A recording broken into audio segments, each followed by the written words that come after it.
Right, ito Brother Bernard. Alright, church, good morning. Happy Sunday. Amen. Are you happy na nakarating tayo ng month of August? Okay, praise God, no? Nag-sustain niya tayo. Another month naman ang natapos. Month of July. Ngayon, August na tayo. And thank the Lord na binigyan tayo ni Lord ng magandang panahon. Doon siguro, Visayas ngayon, grabing bahagda. Kasi doon naman ang sentro ng bagyo. Kaya we're happy ngayon. Wala tayong dahilan ipagsimba kay magandang panahon. Sana hindi lang ngayong umaga, kundi balik tayo mamayang hapon. Kaya ang speaker ni Pastor Andres sa Esperanza mag-speak ngayong hapon sa atin. Kaya another messenger naman, another message, ating matanggap ngayong hapon. Ngayon, lahat tayo ay excited. Amen. Praise God. Kaya napakaganda yung mensahe ng awit ng choir. Amen? Sana po yun ating desire. Here am I, Lord. Tayo ay willing mag-response kung tayo po ay gamitin ng Panginoon. Amen. Okay, tayo lahat. Book of 2 Kings. 2 Kings chapter number 6 sa ating mga Bible. Please, pakishare po yung mga Bibles ninyo sa mga katabi ninyo na walang dalang Bible o maybe bisita ninyo. Bisita natin. Pakishare po. 2 Kings chapter number 6.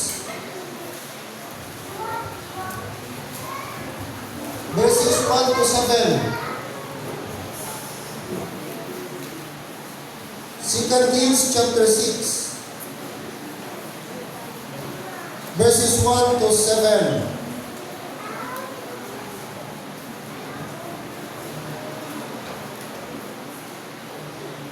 Okay, tayo po'y magbasa. Basahin ko po verse 1, this response verse 2. And then, basahin natin lahat. Sabay-sabay tayo verse 7. Are you there?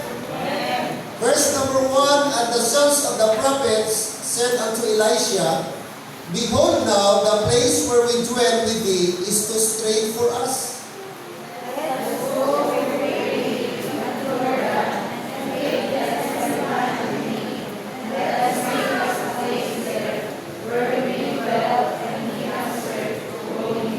And one said, Be content, I pray thee, and go with thy servants. And he answered, I will go. So he went with them, and when they came to Jordan, they cut down wood. Verse 5, But as one was filling a beam, the axe head fell into the water, and he cried and said, Alas, master, for it was borrowed. And the man of God said, Where fell it?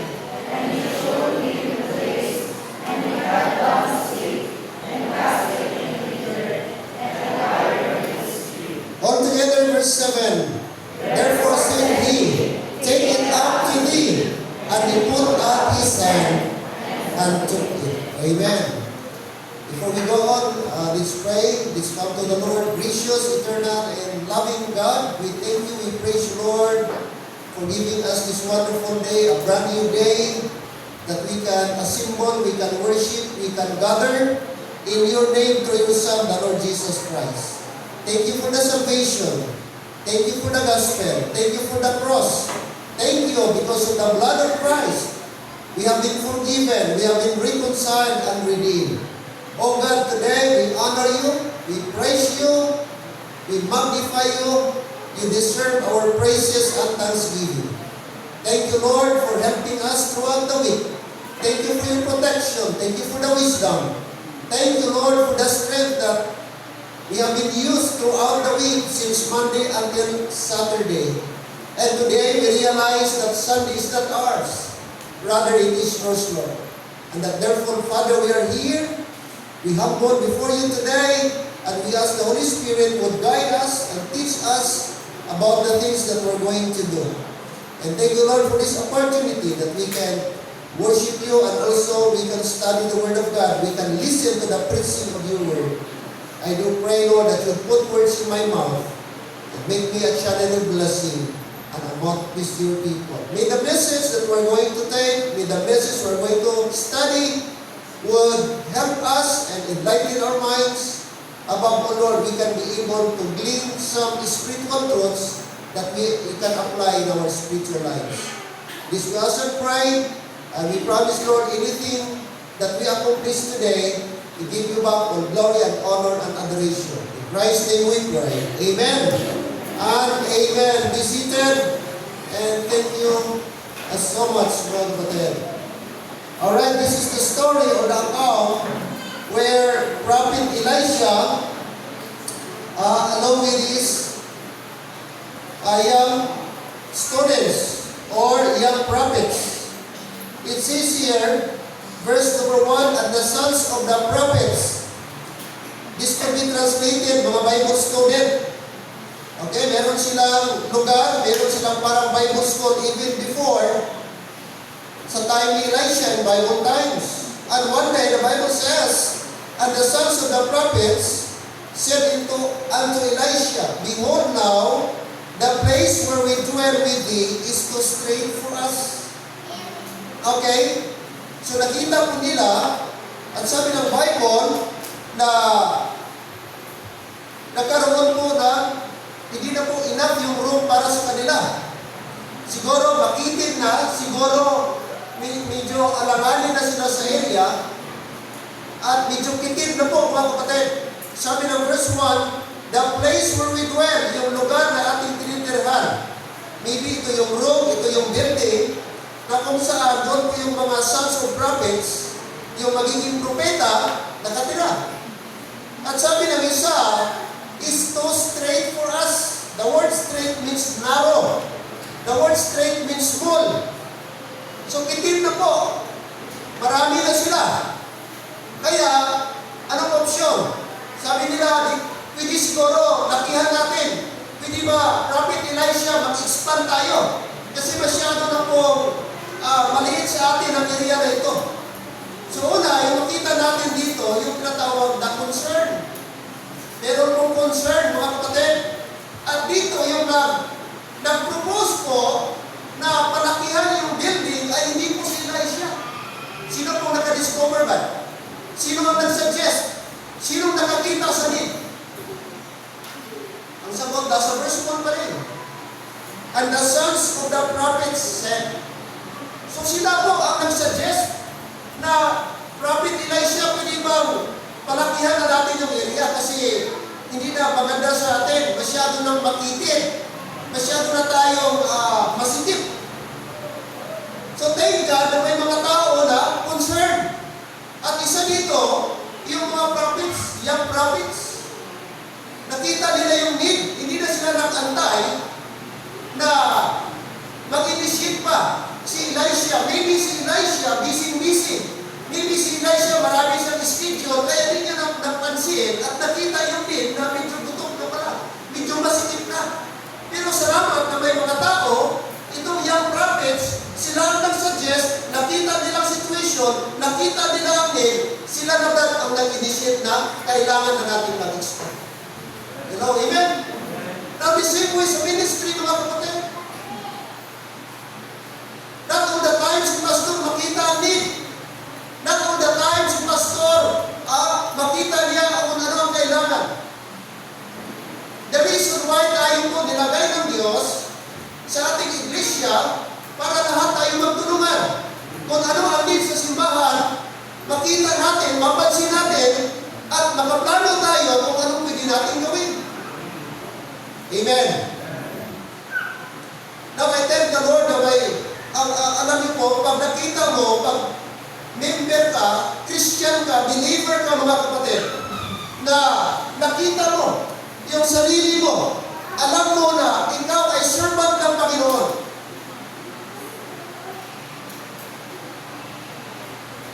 Pag alam mo may activity ang church, dapat di na tayo mag-antay pa na tawagin. Dapat pag may activity ang church, dapat tayo magpusa na tayo. Di na tayo dapat magputusan. Pag alam mo may activity ang church, meron kaming church anniversary, meron kaming Thanksgiving, meron kaming anumang activity sa church. Dapat magpusa tayo kasi alam natin na walang pwedeng gumawa para sa church kundi tayo ng mga church members. I was so glad makita, excited ako mga kapatid, or I'm so blessed na may mga churches makita na kapag may mga activities sila, sila na mismo. Hindi na sila antayin pa na i-text ng pastor. Hindi na kailangan na i-announce pa ng pastor. O pwede ba mga member, meron tayong activity. Pwede ba sa ganitong araw, magkaroon tayo ng general clinic? No need na.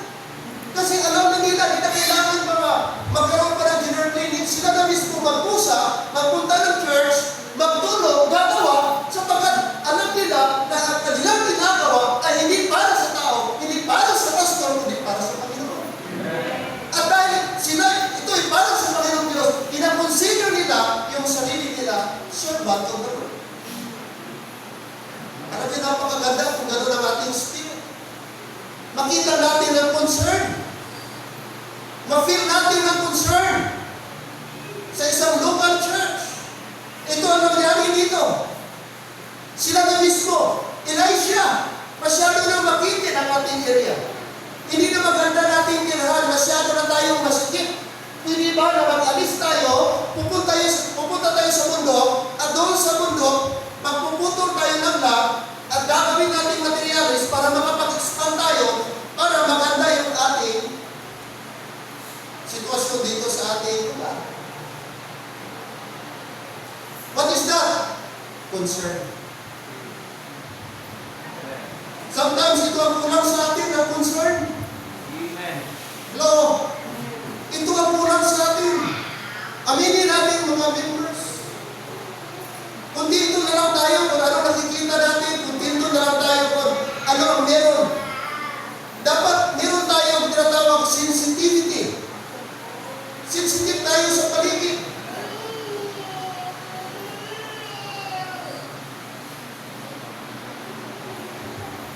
Pag nasira ang isang perberong ceiling fan, halimbawa na hindi nag-aandar, napupusa ka ba? Hindi na tayo, dapat lang sabihan, uy, sira yung ating ano, hindi tayo magpusa, hindi matanggalin ko ito, tapos ipa-repair. May nakita ka dyan, wala nang ilaw, hindi na nagagana ang ilaw. Ang ating siya, wala nang ilaw. Hindi naman tayo magpusa. Nakita mo, ang dami dapat linisan sa labas. Hindi tayo magpusa.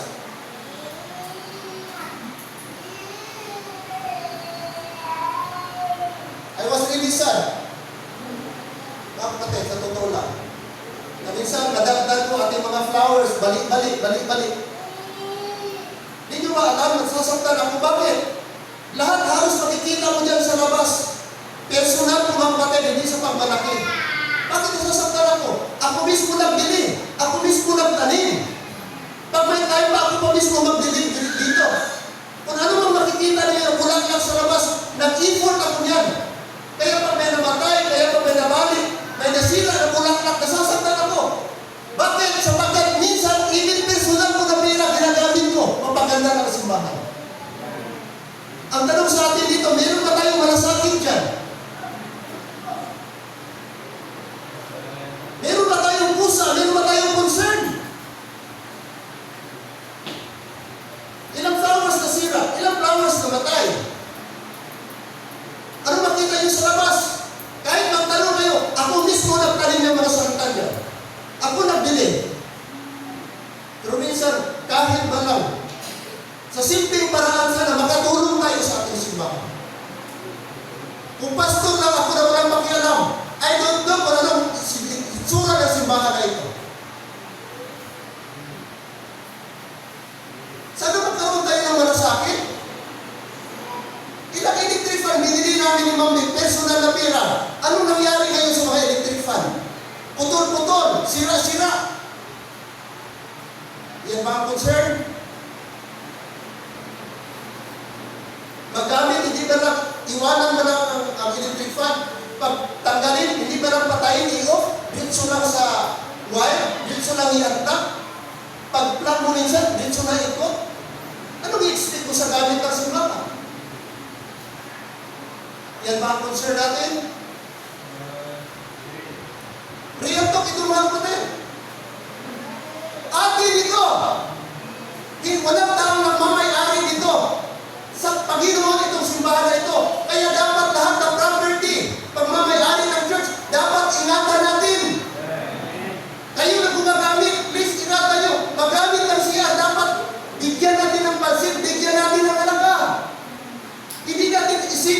Parang bahay natin ito. Careful tayo sa mga faucet.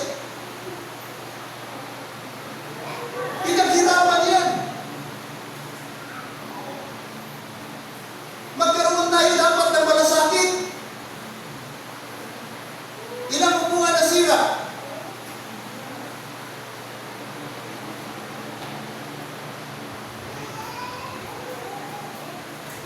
Hindi ka member ng ibang church, member ka dito. Kaya dapat meron kang pakialam. Nakita mo yung church doon, nakita mo yung mga chair doon, nakababad sa labas, nagpusa ka ba ipasok dito? Kayo ng mga members, magamit ng mga upuan sa labas, huwag niyong ibabad sa araw. Di nyo alam, anong hirap natin yan. Lahat na-acquire natin.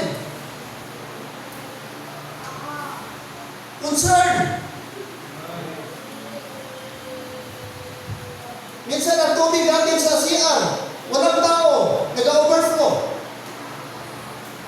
Pag wala na ginagamit ang mga ilaw, dapat nakapatay. Ang taas na kayo ng kuryente. Maawa kayo sa church. Sino ka problema sa mga bill sa church? Si pastor. Meron ba nagka-problema sa inyo kapag ka-bill pagdating? Meron ba nag-worry sa inyo pambayad ng kuryente, pambayad ng tubig? Wala. Kaya dapat ang maitulong na lang ninyo kapag kami na ginamit ang mga gamit dito sa church, kahit i-off pa lang natin. Kunting bagay lang na request ko dapat sa ating lahat. Kung tayo ay may concern sa gawain ng Diyos.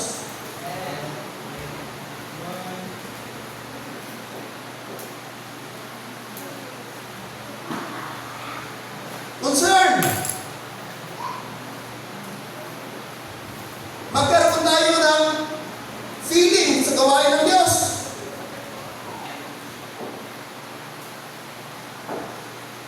The place where we dwell with Thee is too straight for us.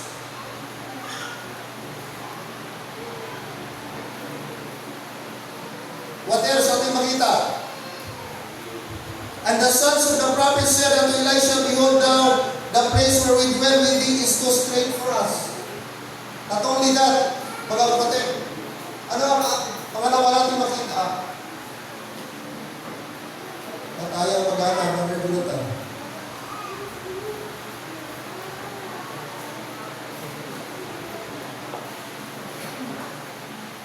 And the man of God said, where it fell, and he showed him the place, and he cut down a stick and cast it in Peter and the iodine spear. That's verse number 6. The story of the lost ox head is simple yet powerful miracle performed through the prophet Elisha. While many may see it as a small event, it's significant, maliit lang na event. Yet, sa Bible, God included it in Scripture to teach us a valuable spiritual truths. An ox head that sunk in the water was impossible to recover by human effort, but God intervened and restored what was lost. Ox head. Many believers today have lost something spiritually. Maraming Kristiyano, baka kasama ka ngayong umaga. Anong nawala? Joy, zeal, peace, fellowship, or even effectiveness in service. Wala na yung joy, wala na yung burden, wala na yung init, wala na yung zeal, nawala ang fellowship, nawala ang peace, and the worst is yung effectiveness in service. This passage shows us how God can restore what have been lost. Gusto ng Diyos, anuman ang mawala ay pwedeng ma-recover. Now, first thing natin makita, a desire for growth. Verse 1 and 2, and the Lord, or the sons of the prophets, said unto Elisha, Behold now, the place where we dwell with Thee is too straight for us. Verse 2, let us go, we pray Thee. Anong suggestion? Let us go, we pray Thee, unto Jordan, and take thence every man a big, and let us make a place there where we may dwell, And he answered, go ye. So ito yung proposal, ito yung plano nila. Pupunta sila sa mundo, puputol sila ng mga kahoy, at gagawa sila ng bago nilang tirahan. What is that? That is growth. The sons of the prophet said, the place where we dwell with thee is too strait. The school of the prophets was growing. They needed more room because God was blessing the work. Growth is God's desire for His people. Amen? Gusto ng Diyos na mag-grow. Ang bawat isa. Hindi will ni Lord na ang bawat isa manatiling stagnant, immature, carnal, na Christian. But gusto ng Diyos bawat isa mag-grow, mag-mature. Pero anong dahilan bakit walang growth? Anong factors bakit walang growth? Matagal ng Kristiyano, matagal ng member, pero until now, immature pa rin.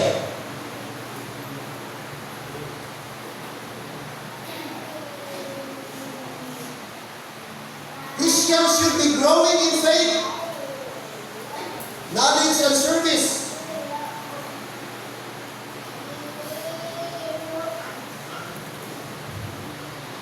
Number one, ano kailangan? Growth requires effort. Growth requires effort. Hindi ka pwedeng mag-grow kung wala kang gagawin. Hindi ka pwedeng mag-grow kung wala kang desire. Anong sabi ng Panginoon? Anong sabi ng 2 Peter? Chapter number 3, verse number 18.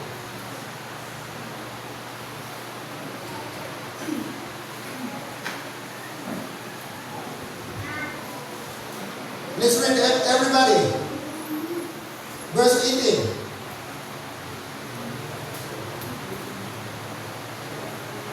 Second Peter 3:18. Ready, go. But grow in grace and in the knowledge. Everybody, ready, go. But grow in grace and in the knowledge of our Lord and Savior Jesus Christ. To Him be glory both now and forever. Amen. What's the second word? But grow. That's a command. That's God's instruction. That's not optional. That is not a recommendation or suggestion. That word is imperative. We need to grow. You need to grow. Everybody, every Christian should grow. Amen. Are you Christian? Then this is ours. In what area should we grow? The Bible says, in grace and in the knowledge of our Lord and Savior Jesus Christ. What is the knowledge? What kind of knowledge that we need to grow? That is the knowledge about the Lord Jesus Christ. If there is one thing that we need to grow, that is about Jesus Christ. About the wisdom, the knowledge that we can attain, we can obtain, we can acquire. And how can we acquire that knowledge? By diligently studying the Word of God. Amen? Very sad, grabe mga tao, genuine, mga young people. Ang daming alam. Intellectual. So secular. But I will tell you, mga kapatid, sayang ang knowledge natin kung dito lang sa mundo, walang tayong knowledge about the Bible. The knowledge na we-commend the Lord, the knowledge na na-appreciate the Lord is the knowledge about Him. You may be knowledgeable in some areas, in many fields, but without the knowledge about His Word, it's nothing, it's useless. Your knowledge is purely earthly.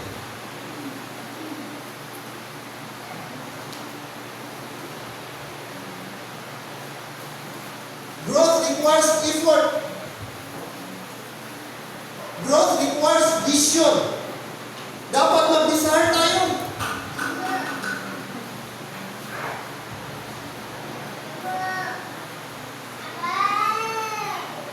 Yes, I know.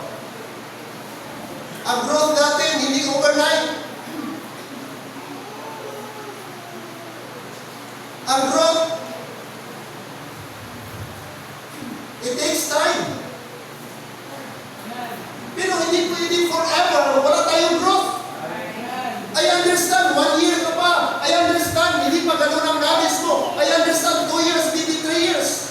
But 5 years above, 5 years onward, dapat every year, nag-increase tayo. Every day, nag-grow, we are growing. Growth requires dependence on God. Hindi pwede ang pastor lang ang mag-desire na mag-grow ka. It should be your personal desire. Ikaw mismo mag-desire, Lord, help me to grow.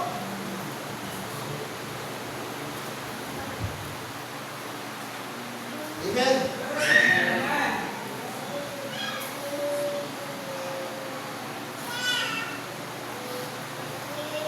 Hindi basihan ang tagal mo sa simbahan, mature ka na. Hindi ang basihan ang tagal mo ng na-member, mature ka na. I've seen a lot of people matagal na member but still immature.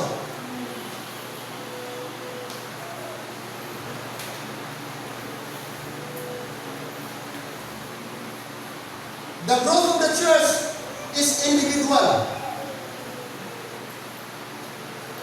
Hindi corporate. We need to desire. Ang simbahan na hindi growing, ang simbahan na hindi mature ang Christian is a problematic church. Dragging ang church. Walang progress ang church. Kapag ka ang simbahan, ang mga member walang nag-grow. Makakita ka ng simbahan, ang daming problema, ang daming conflict. Why? Because ang mga Christian, mga immature. Andiyan ang jealousy, andiyan ang pride, andiyan ang stubbornness, andiyan ang rebellious spirit. Yan ang karakter sa mga members na walang nag-grow. Sa halip na sila na sana ang tumulong, sa halip na sila na mag-cater sa iba, sila pa ang ginaatupag ng pastor. Kaya mahirap ang growth ng isang simbahan kapag ka walang growth individual ang mga church members. We need to grow. We need to grow. Dapat ang ating words, ang ating actions, ang dali lang sa magsabi, I am Christian, I am saved. When I die, I will go to heaven. But ang tanong, ang salita mo, brother, at ang iyong action, nag-harmonize ba? Nag-match ba ang claim mo na ikaw ay Christian at yung action mo, nag-blend ba? Yun yung tanong, mga kapatid. Are you growing spiritually? Have you become comfortable where you are? Kung komportable na lang tayo, kung ano tayo ngayon. A desire for growth. Ito dapat ang ating desire. Ito ang pinaka-best na desire ng tao. Na mag-grow siya spiritually. Na ma-reach niya ang spiritual maturity sa kanyang Christian life. Hindi kalooban ng Panginoon manatili kang immature. Hindi will the Lord manatili kang baby Christian. But gusto ng Panginoon ma-reach mo yung adulthood sa Christian life mo.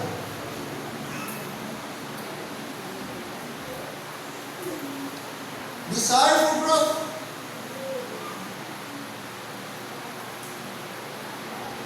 Pangalawa, look at verse 5. Verse 5, balik tayo, verse 5. Look at verse 5. 2 Kings, chapter 6, verse 5. But as one was felling a beam, the axe head fell in the water. And inquired and said, Alas, master, for it was barren. Habang nagpuputol sila ng puno ng kahoy, suddenly, sabi ng Bible, yung ulo ng wasay, yung axe head, fell in the water, tumalsik, at napunta doon po sa tubig, sa may sapa. At sumigaw, yung nagamit po ng wasay, sumigaw siya at sabi niya, Alas, master, for it was barren. A valuable tool was lost. Ang pinaka-part, mga kapatid, pinaka-importante nga part sa wasay, hindi handle, kundi yung axe head. Without the axe head, wala yung ulo ng wasay. You can never accomplish anything. Wala kang ma-perform kung wala yung axe head. Yun yung pinaka-importante ng part, the axe head. Is not the handle, but the axe head. The most valuable, the most important part of the axe is the axe head. At yun yung nawala. Yun yung tumalsik, sabi ng Bible. Yun yung napunta sa tubig, yung axe head. Kaya gayon na lamang, sabi ng user, sabi niya, alas, master, for it was borrowed. Ano concern niya? It was borrowed. Hindi lamang.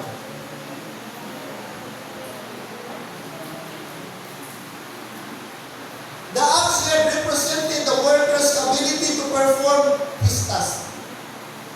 Without it, his work stopped. Amen?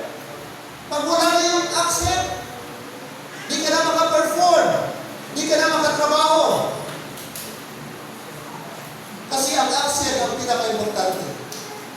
Many believers lose spiritual power because, number one reason, neglect of prayer. Amen? Neglect of prayer. Look at Acts chapter number 6. Acts chapter number 6.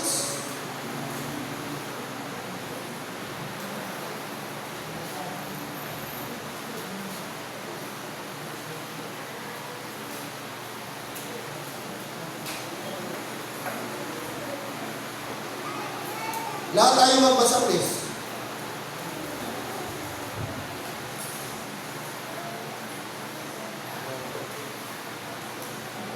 Chapter number 6, verse 4.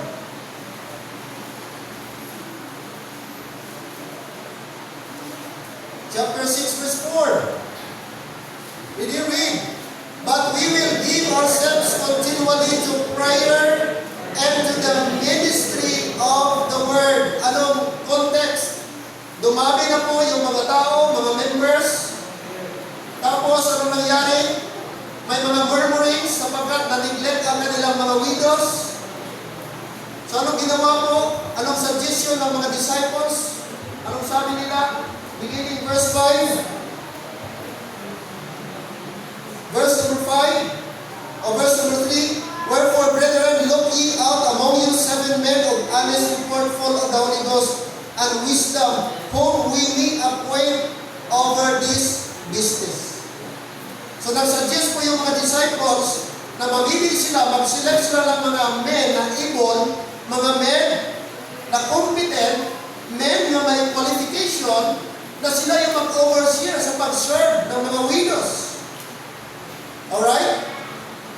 But ang sabi nila, verse 4, so that we will not be sacrificed. So that hindi po kami mahinder. Para ang aming ministry ay hindi po mahamper. Verse number 4, but we will give ourselves, disciples said, continually, what's the next word? To prayer. Na-realize ng mga disciples na hindi pwedeng ma-neglect ang kanilang prayer life. Importante sa ministry ang kanilang prayer life. Prayer is the lifeline of their ministry.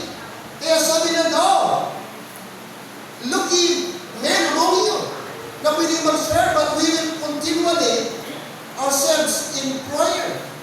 So na realize ng mga disciple ni Jesus Christ that prayer is so important. Pag wala yung prayer, wala mangyayari ministry. Pag wala yung prayer, di ko na-continue. Without the prayer, hindi kang powerless. The reason why hindi tayo effective sa ministry, the reason why nawala na yung ating power, simply because the reason is that the neglect of prayer. Let me ask you today, how is your prayer? Are you serious in your prayer life? Do you have a schedule for your prayer life? Amen. Are you serious in your prayer life? Amen. Di mo pwedeng mag-blame ng ibang tao para nawawalan ako ng gana mag-church, nawawalan ako mag-ministry. Well,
busy about many things, but they lack time for prayer. Luke 18 verse 1, men ought always to pray and not to faint. How could we expect revival? How could we expect restoration? How could we expect joy in our Christian life if there is no prayer life?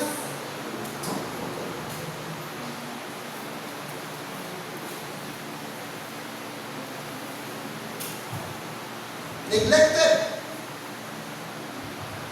Neglect of prayer.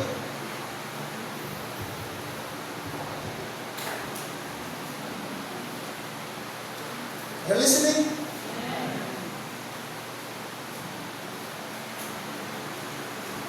Prayer meeting time.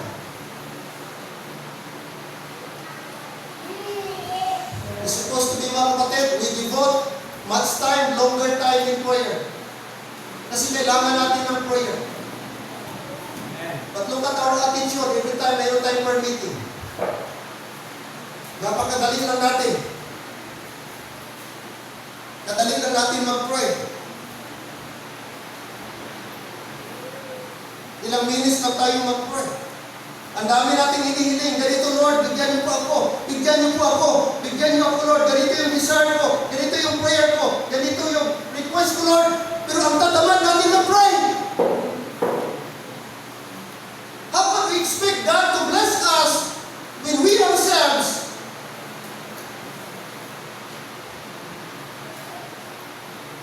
is so impatient in our prayer?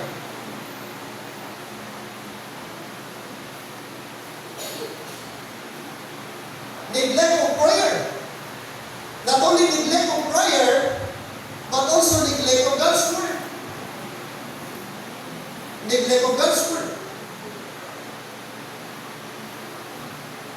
In verse 4 again, the Bible says, but we will give ourselves continually to prayer and to the ministry of the word. Not only prayer, hindi pwedeng ma-neglect ng mga apostle. Not just prayer, but he said, but also the ministry of the word. If prayer is important, the same thing with God's word. This is inseparable. Prayer and God's word should go together. If you want to grow, if you want revival in your Christian life, if you want restoration, if you want peace and fellowship with God, then these two must go on. Prayer and the word of God. Amen. Do you have devotion, personal devotion? Do you have personal Bible study in your life? Amen.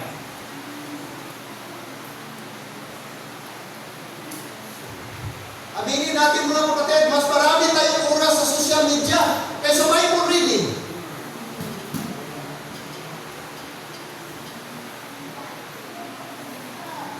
Nakakalungkot, nakakahiya sa Panginoon. Ang dami natin binugogo ng oras, panahon, minuto. Pero wala tayong enough time para magbasa ng Bible. Wala tayong enough time mag-study sa Bible. No wonder, ang tagal na natin Christian, pero kulang pa tayo ng knowledge sa Bible. Why? Because we are so lazy in studying the Word of God.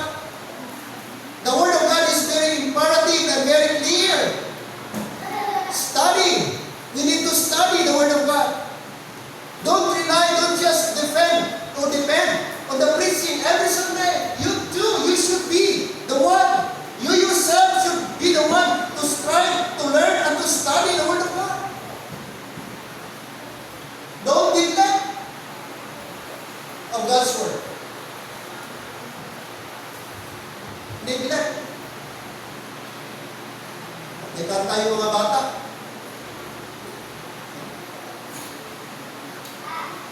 Anong song ng mga bata?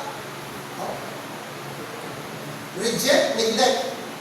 Neglect the Bible, and you shrink. Totoo yan. Wala akong nakitang Kristiyano na nag-grow without this book. Wala akong nakitang Christian nag-grow without reading the book. If you neglect this book, you will never grow. You will become become stagnant Christian, mga kapatid. Ako, kahit pastor na ako, gusto ko para may mag-Bible study sa akin. Kung malapit lang si Pastor Cesar, kahit Sultan Kudarat pa yan, mag-attend ako ng Bible study. Meron silang Bible study. Thursday night. Every Thursday night. Tuesday night. 8 o'clock to 11 o'clock in the evening. Kanilang, yan ang schedule nila, Bible study. Mga members. Imagine mo, matagal na yung members. Pero Bible study sila.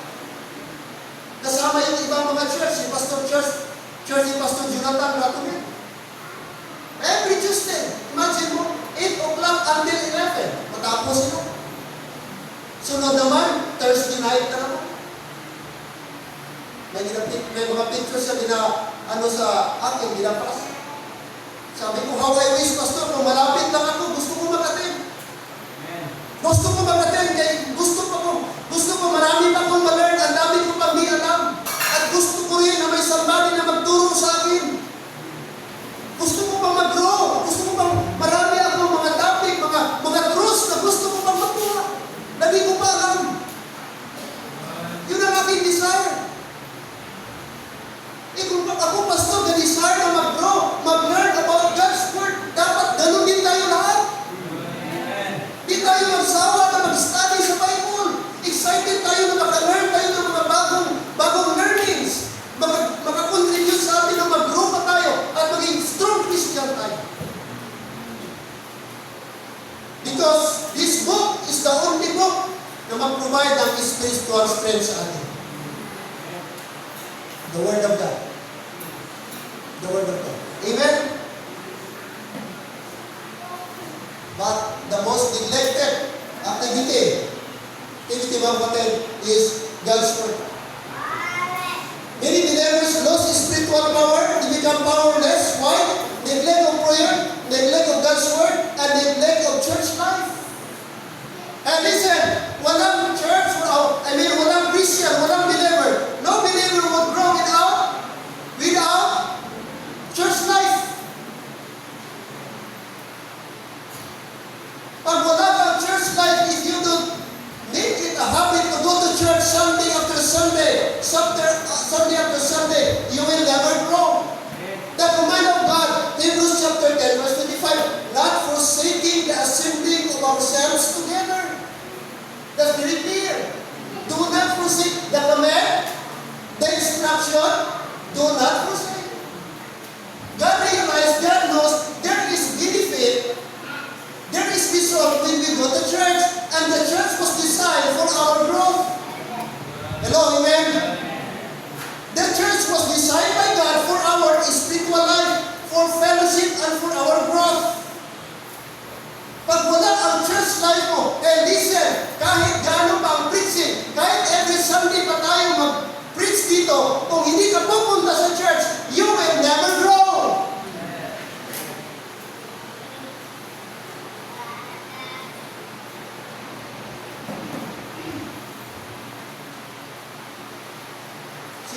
Sino nakakita rito? Yung sumo wrestler. Sumo wrestler, mga sumo wrestler sa Japan yan. Isa yan sa mga famous na sport sa Japan. Kung sa atin dito, boxing or basketball, sa kanila, sumo wrestling. Kung sa US, sa Europe, football. Sa Japan, sumo wrestling. Ganon ka-famous. Andun sino mga kapatid, yung mga sumo wrestler pala, ang requirement sa kanila para maging sumo wrestler ka, ang timbang mo, hindi ka bababa sa 165 kilos pataas. Para pwede kang maging sumo wrestler, 165 kilos. Imagine mo na. Wala na siyang weight limit. As long makaabot ka 165 kilos, kahit mag 300 kilos na ba, as long able ka. Kasi para sa kanila, the bigger, mas malaki, mas maganda. At alam mo, magkano ang pinaponsong na rice? Bawat sumo wrestler per day, 75 kilos. Imagine mo, Sobra sa isang sako. Sa atin, 50 kilos. Yung 50 kilos, 4-5 kayong kumain, 6, siguro 1 linggo na. Pero sa mga sumo wrestler, in one day dapat mag-consume sila 75 kilos rice. Isang tao lang yun. Kaya grabe yan sila. Sila yung tao na unlimited. Kasi nakadesign sila, ang kanilang katawan na dapat palakihin. Kaya kung malaki sila, mas mabigat sila, mas malaki ang tsansa na manalo sila. And listen, sa Christian life natin, pag walang prayer, walang God's word, walang church life, do you think you will grow? Nakita ko, I have seen a lot of Christians na walang church life. Sino yung mga yung mga tao na hindi nag-grow? Mga immature Christian, yun yung mga tao walang neglect of prayer. Those are the people who neglect God's word, and those people who neglect the church life. Amen. Di ka gibran mag-grow. Pag hindi ka magpunta ng church, walang Christian mag-grow without church life. Kahit everyday pa may simba, kahit everyday pa. Mga kapatid, ang simba, no? Pag di ka magpunta ng church, hindi pwede ang simbahan ang siya maglapit sa iyo. Ikaw siya maglapit sa church. Yun ang desire ng Panginoon. Amen. Sana ma-realize natin gano'ng importante ang church life. And that is command from the Lord. Not forsaking the assembly of ourselves. We desire the Lord na meron tayong church life. Man shall not live by bread alone, but by every word of God. Hindi kasalanan, hindi mali. Bakit naka-design ang Sunday sa ating kalendar? Bakit naka-design pula? Sapagkat, ginimayin tayo ng Diyos that that is the Lord's day. Amen! Church life. Church life. Importante yan mga kapatid.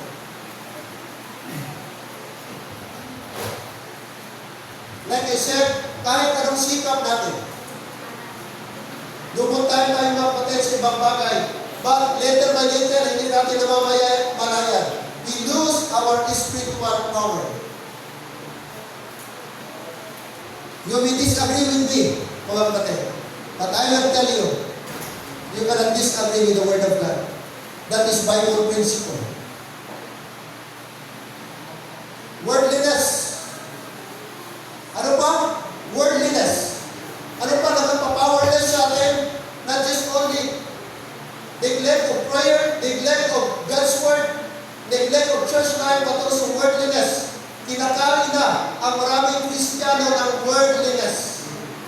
Yes, hindi na tayo pumupunta ng sinihan. Hindi na tayo nagbabayad kung pupunta ng mall para manood ng sine. Sapagkat ang mga sinihan nasa gadget na. Grabe si Satan mag-design. Maraming mga young people nalulunga sa mga AI, ng mga drama, o kahit ano na lang dyan, ng mga mini-mini series dyan. Andun ang application. Isang click mo na lang. Pwede mo na masundan. Mga Korean, mga ano pa yung mga mini-series dyan. At grabe si Satan ngayon. Yung AI ngayon, grabe ang tuon. At maraming mga Christian na dalulong na. Yan sa mga bagay. What is that? Worldliness. Ang ating mind, consume na sa mga bagay na iya sa mundo. Ang ating appetite, nandun na kinakain na ng diablo. And no wonder, wala na tayong appetite magbasa ng Bible. Mas nag-enjoy pa tayo, mas na-entertain tayo sa mga ano sa TV, mga gadget natin, mga kung ano dyan, mga application, mga program. Instead na mag-enjoy tayo sa Word of God. Yes or no?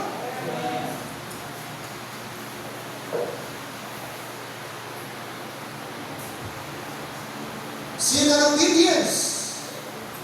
Like the accent, spiritual effectiveness can be lost gradually and unexpectedly. Di mo namamalayan, hindi overnight, pero unti-unting nawawala yung desire mo, yung burden mo. Noong unang, init ka pa.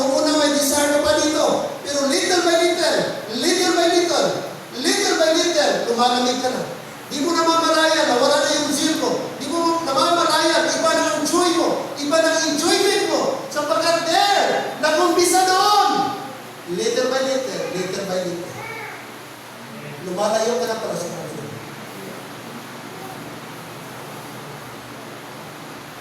You lost your effectiveness. Gradually, unexpectedly. You lost your passion for God. You lost your burden for souls. And the worst thing is that you lost your joy in serving Christ.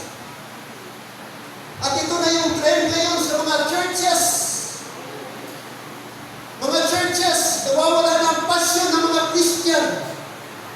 Burden for the souls, for the soul winning. Hindi na tayo nababother dahil hindi tayo naka-soul winning. Marami tayong namit ng mga tao pero hindi tayo nagkaroon ng concern or bother na hindi tayo naka-soul win. Hindi tayo nakabigay ng gospel tracts. Napapalitan. For joy in serving Christ. Parang ang ating pagpunta sa church, parang routine na lang. Pagsimba. Para lang nakasimba tayo. But in reality, wala na yung passion for God. But in inner, wala na yung burden for souls. That's the reality. Nawawalan. The most valuable thing, mga kapatid, nawawalan. Like the accent, wala na siyang kwenta, wala na siyang silbi. Pag natanggal yung accent, wala na. Stop na. Hindi ka na makaperform sapagkat ang accent, yun ang nagdadalawang.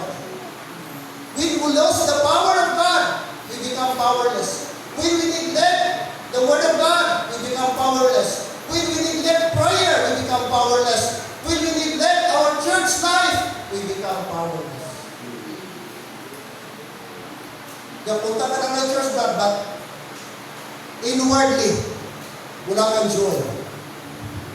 That is possible sa mga Christian.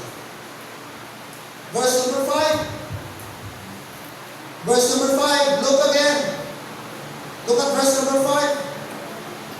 According to verse 5, but as one was felling a beam, the axe head fell in the water. Habang pumuputol siya doon sa puno, biglang natanggal ang ulo ng wasay, yung axe, tumalsik.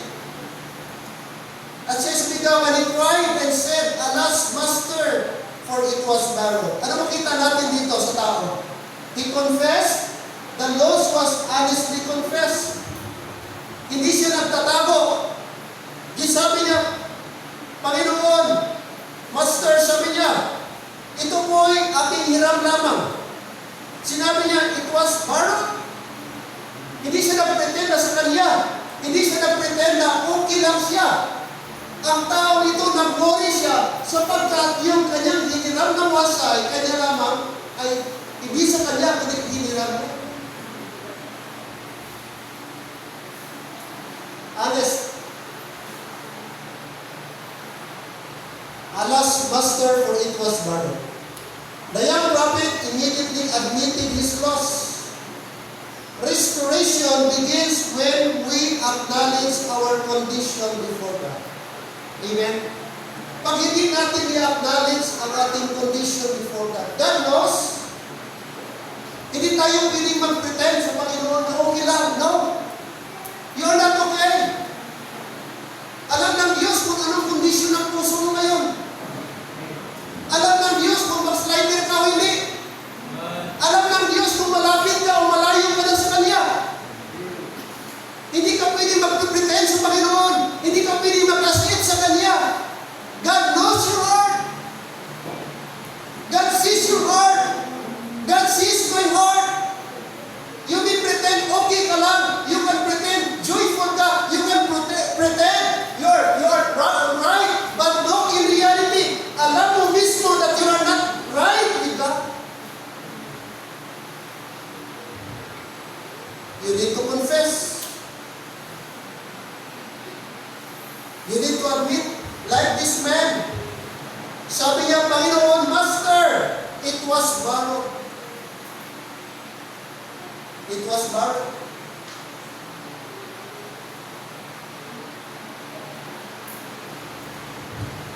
Psalm 51 verse 20 says, a broken and a contrite heart, O God, Thou wilt not despise. Anong gusto ni Lord sa atin? Ito mga kapatid, broken and contrite heart. Broken and contrite, yan ang sabi ni David. God cannot restore what we refuse to admit we have lost. And that is true. Hindi tayo maka-expect ng restoration and revival sa ating Christian life unless we admit that something have lost.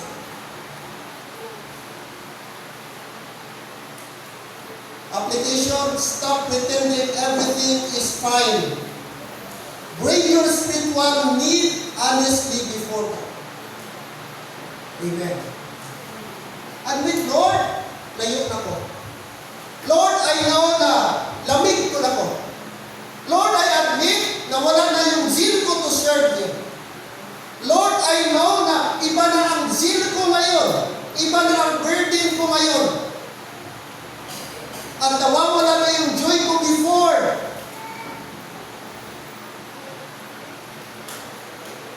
Compare nung ako pa ay nag-surrender siya. You cannot pretend that. You cannot manipulate God. You can never fool God either. Hindi tayong okay lang, magpaano tayo as if okay lang, but you're not okay.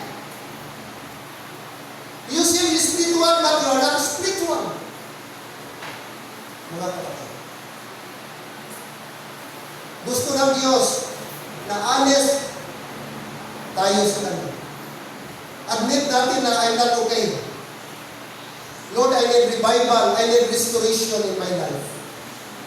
I need, Lord, rebuke. Thank you, Lord, for reminding me. Yun ang gusto ng Diyos sa atin. Amen. Gusto ng Diyos ba mag-admit tayo?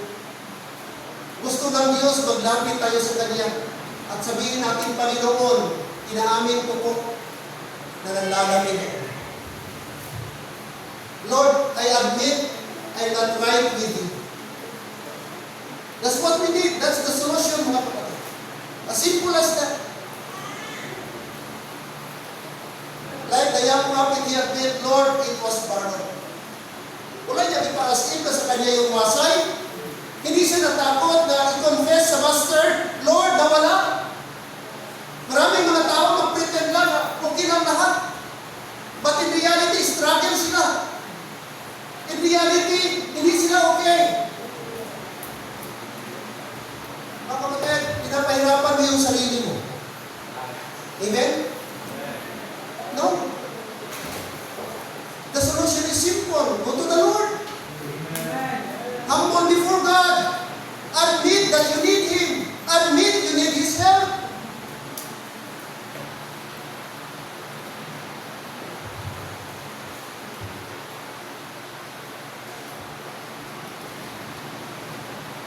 Verse 6 and 7. Look at verse 6 and 7.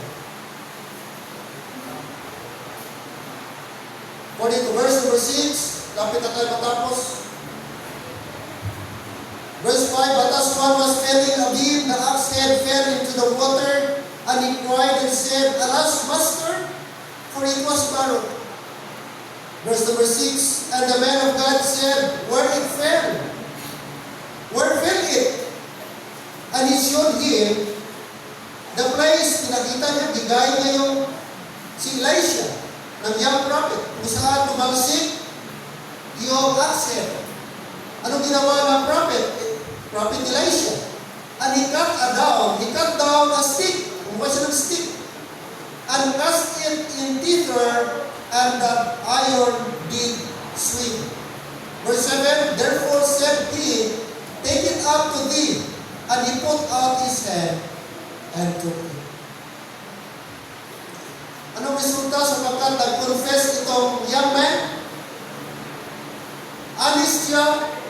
In inamin niya nagkamali siya, inamin niya maybe indirectly na careless siya sa paggamit ng axe. Pero honest din siya mga kapatid, na lumapit at humingi ng tulong. At sabi ng Bible, nung pong inihagis ng prophet Elisha yung stick doon sa tubig, sabi ng Bible, immediately, yung pong ulo ng axe, ng wasay, lumitaw. And the iron did swim. Anong sabi niya, verse number 7, instruction niya, therefore said he, take it, kunin mo. And he put out his hand and took it.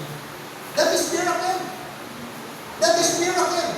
Sino ba nakakita dito ba? Sino nakakita? Metal, steel.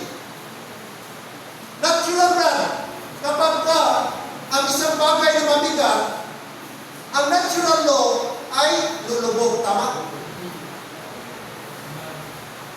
At ako'y naniniwala na kapag metal, ay pag itapon mo sa tubig, talagang lulubog siya. At usually, ang ulo ng wasay made of metal. Tama? So tumansik. Pero tingnan nyo, anong inihagis ba?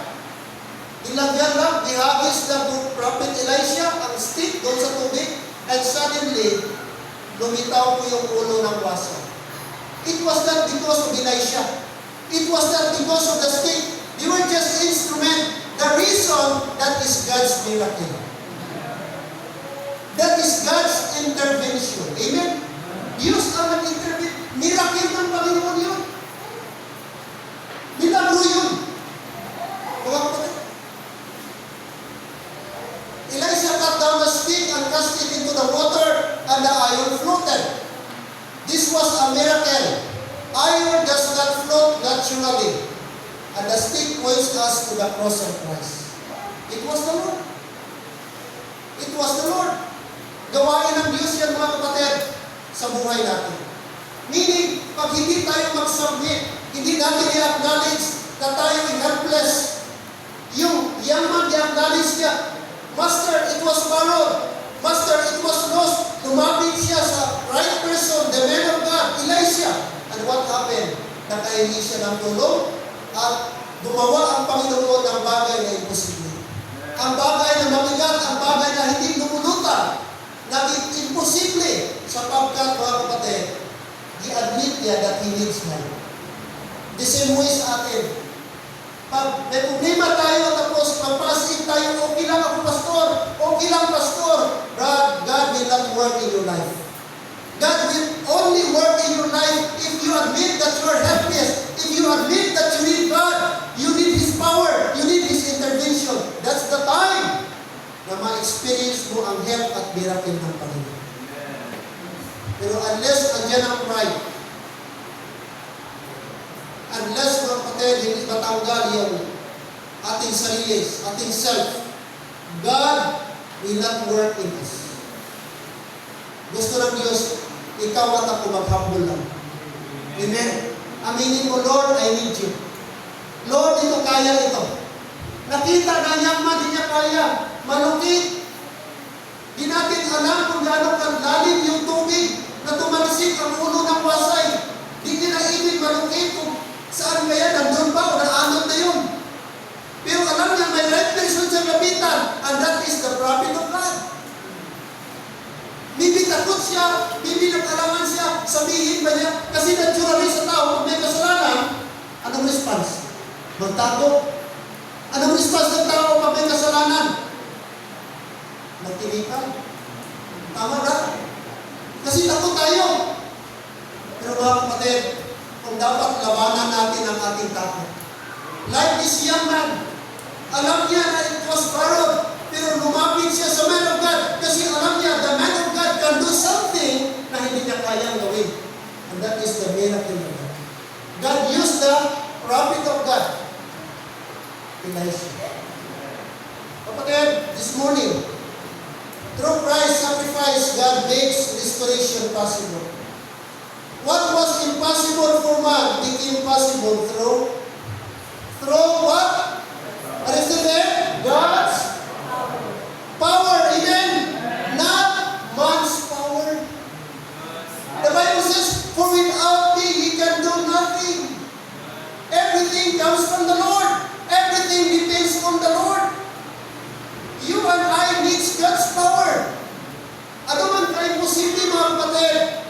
become possible through God's power.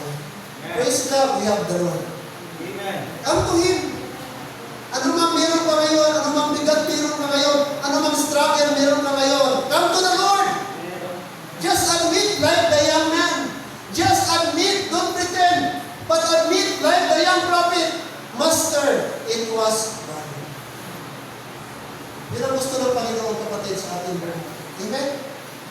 What was impossible for man became possible through God's power. Joel chapter 2 verse 25 says, "And I will restore to you the years that the locust have eaten."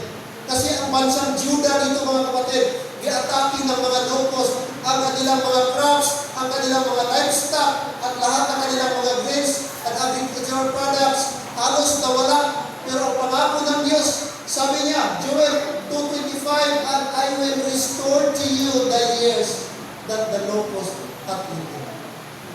Hindi ka rin ba ang mawala sa iyo kung hindi mabalik?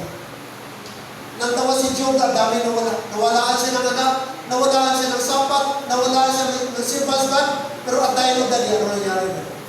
Gipilo, gibalik ni Lord, masubra pa sa dati niya ba? Because God, wala siya nadulaan sa pagsaling, paglaon niya sa iyo. Amen? Praise God. No matter, let's read, really go. No matter how deep your loss may seem, God's grace can recover. Amen? Wow.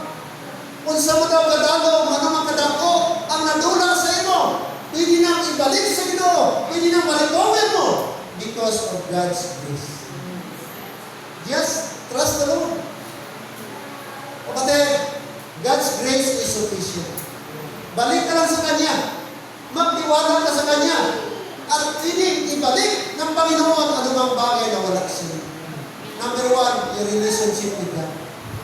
Ngayong umaga, Lord, nawala na siguro yung joy mo, God. Hindi nawala na yung init, nawala na yung desire. God can restore it.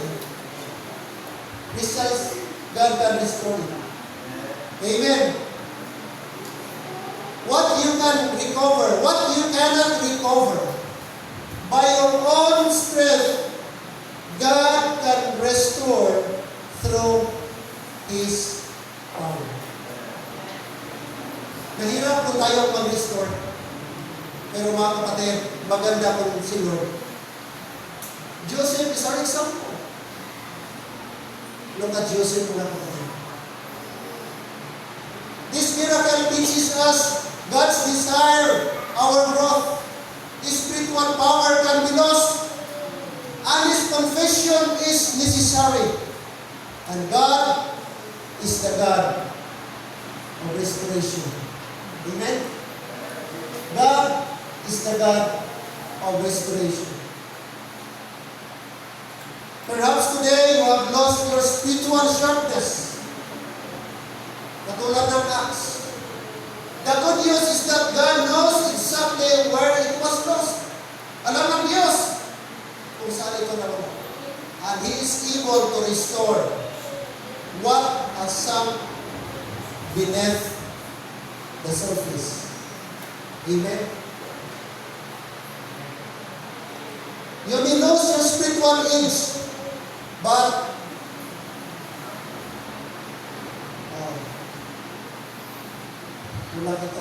you cannot have to live without it. God can restore what has been lost. Pwede mawala yung ating spiritual age. Pero mga kapatid, I tell you, pwede ma-restore yan kung atin lang ilapit ang ating sarili sa Panginoon. Amen?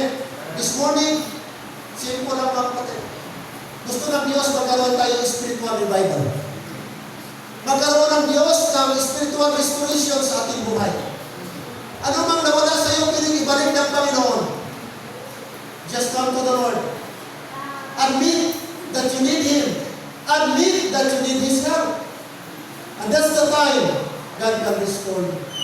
Like the young man, alas master, for it was done. He humble enough, naghambol siya ba, iako niya, nga iya nga nadulak. Giako niya nga, hinulaman lang niya. Why siya nag-pretend? Why niya gintago? Ang ato nakita, paano ang Ginoo nagbalik. Iya ni-restore ang nadula. Because he go to the right person. He went to the man of God. Pero nga the right person na itong lapitan, wala iba. Hindi pastor, hindi ang imuupod, hindi pinakrisyan. It is the Lord Jesus Christ. Dito ka palapit, dito ka pangayo guling sa iya. Kaya ang hindi kaya sa tao, kaya himuon sa Ginoo sa Ginoo. Ano man ang kabungkat, ano man ang imposible, kaya kabuligan sa Diyos. Kaya ang Diyos na nabulig sa imo, amo ang Diyos na tag-iya sa tanan.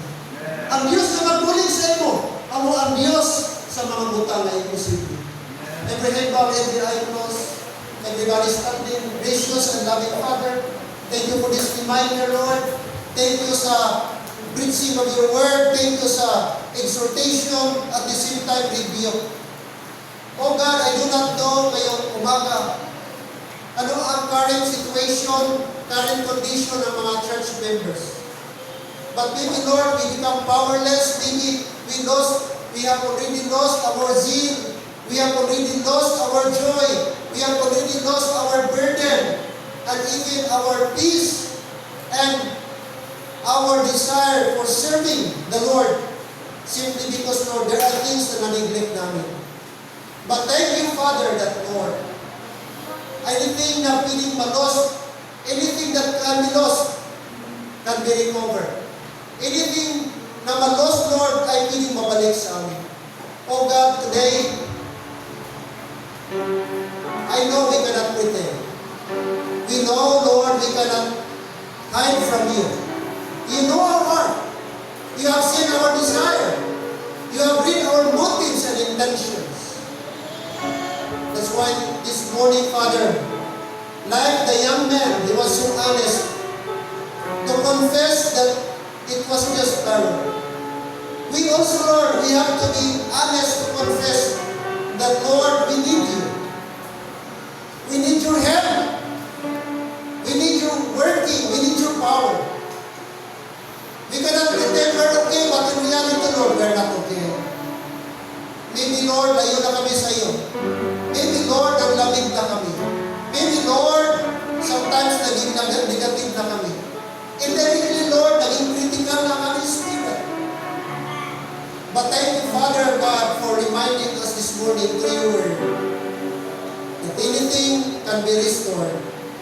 Just help me, O God, na maging honest enough ako, bold enough ako to come before you, and I will admit I need your help and I need your restoration. This morning, it is a privilege, church, we can come to the Lord in prayer. I do not know anong meron ka sa puso mo ngayon.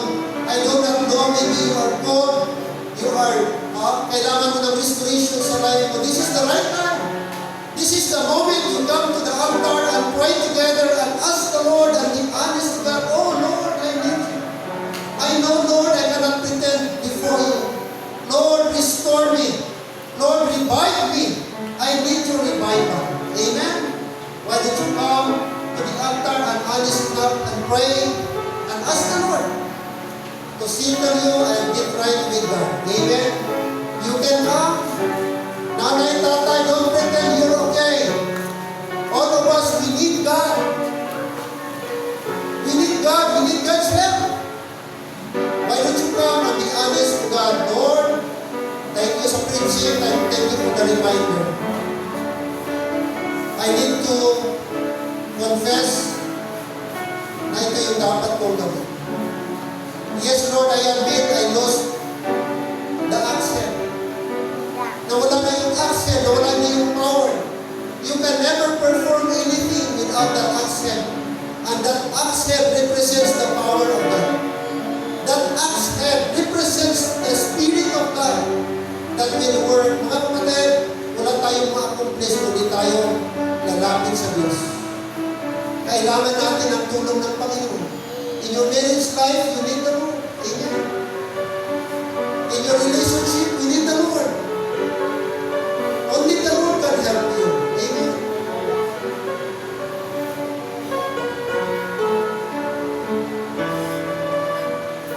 Thank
eternal God and gracious Lord,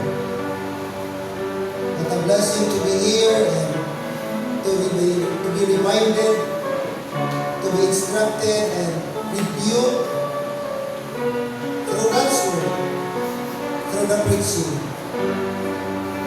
Lord, it's my prayer that every one of us will not get offended. The Bible is beneficial. The Bible is profitable for doctrine, for reproof, for correction and instruction. And that's the purpose of why we have the Word of God, to instruct and to correct us. And thank you, Lord, for this morning. But Lord, it's your desire that all of us would grow. All of us should grow in the knowledge and understanding of the Lord Jesus Christ. I pray for all the members, Lord, na sana mag-grow kami. But as the Word says, we will not grow without the Word of God, the prayer, and the church life. It's my prayer that, Lord, all the members should come back every Sunday afternoon. Because Sunday afternoon is still Sunday and it is important. And one way that we will grow is by coming back every Sunday afternoon and every Wednesday. Today, I pray for all the people who came forward on this altar, who kneel down before you. We admit, Lord, we have sinned. We admit we failed. We admit that we need you, Lord. And we acknowledge, Father God, that sometimes we become cold. Our heart become hard. And Lord, our vision is little by little. Nawawala yung desire namin sa ministry. Kaya today, Father, I pray sa lahat ng mga members na huwag kami maging, Lord, huwag namin i-ignore ang iyong calling. Huwag namin i-ignore ang iyong whisper para sa amin. Help us to grow. And Lord, i-restore niyo po ang aming zeal, ang aming joy, ang aming fellowship, ang aming joy in serving the Lord. If there are those na naglalamig, painitin yung Panginoon. Send revival to every one of us. And may the message, may the preaching would serve as a reminder and at the same time, Lord, wake up call to all of us that we can only have power and we can only be powerful if we surrender ourselves to the Lord. If we commit ourselves and dedicate again ourselves before God. Lord, thank you. Thank you that the Bible will never run out of instruction. Thank you that the Bible is full of instruction and correction and full of learnings. We commit to you, Lord, this morning. And today, dismiss us with your blessing. Dismiss us as we separate our ways with your mercy. And above all, Father, kindly dismiss us with your favor. And I ask that, Lord, you would help us and you would help all the members to come back this afternoon for our afternoon service. We thank you for Brother Kenneth, Sister Maymar, for being with us today. Salamat, Lord, for the longest time. Na-miss namin sila. But salamat, Lord, na hindi ko man sila nabisitahan kahapon. Napanulan ko sila sa text. And salamat, nandito sila. Bless the leadership of Brother Kenneth. Bless his wife, Sister Maymar, ang kanyang trabaho sa Hall of Justice. Bigyan niyo lakas, Brother Kenneth, sa pagbantay, pag-alaman ng kanyang mga anak habang nag-work sa cases niya. Salamat, naghahanap sila ng katulong nila sa bahay. And I pray, Lord, kay Bibi Mutmut na sana maging healthy na siya. Thank you, Lord, for Buknang family, Sister Elsie, Josephine, si Buknoy, at si Danica. Salamat. And I pray na kahit wala na si Brother Rolando, magpatuloy pa rin sila, Panginoon, na maglingkod sa inyo. Maraming salamat, Lord. We love you, we thank you, and we honor you. We give you back the glory and honor and thanksgiving. In Jesus' name. Amen and amen.